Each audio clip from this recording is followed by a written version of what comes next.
میخوای برگردیم خونه؟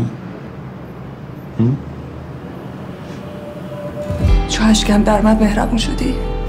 چیه مثلا گریه کنی ازت کم میشه؟ نه اصلا جلوی تو نمیخوام گریه کنم. نکن. عشق حرمت داره. ببار چشم من، ببین چه سیرم ازت، ببین چه روزی ازم سیاه کردی فقط. تا حالا کجا بودی؟ تو خیابونا؟ تو اون شب بنبست که بغض کرد و شکست، شبی که ساکش و بست نگاه کردی فقط. سنگین بذار من بیارم اینو کمک کنم.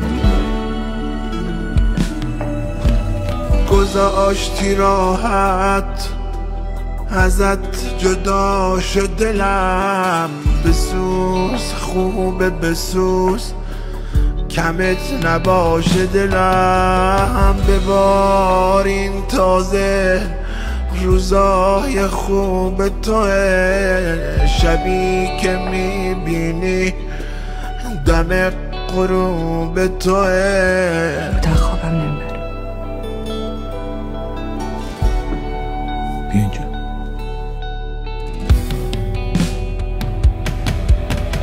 از اون خزون چه خبر، از آسمان چه خبر، از اون دوتا چشمه پر از جنون چه خبر. نگاه کن من. نمیبینم چه شد.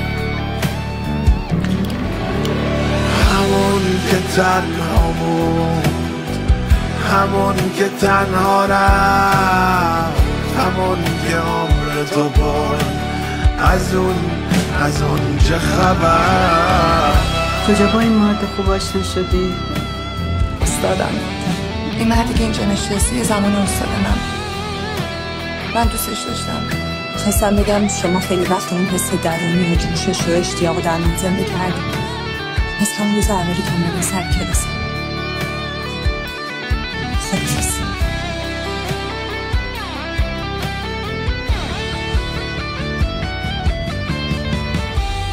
ازدواج که بلد نیستید، لااقل رسم جدایی رو درست به جا بیارید. آقای افشار مهریه رو بدن تموم کن. تموم دیگه تموم.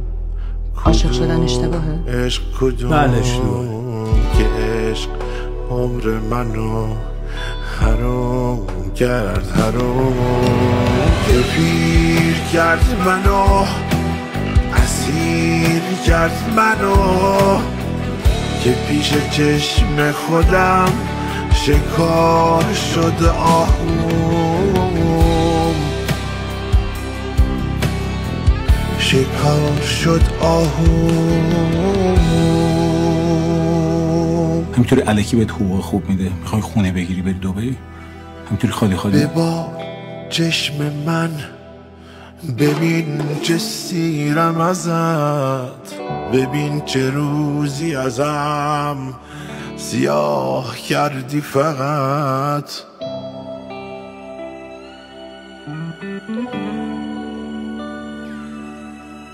تو اون شب بنبست که بغض کرد و شکست، شبی که ساکش و بست نگاه کردی فقط. ماهرخ زرباف هستم. خوشبختم. بهنام افشار هستم. خوشبختم. از اون جنون چه خبر؟ بیشتر آشنا بشین.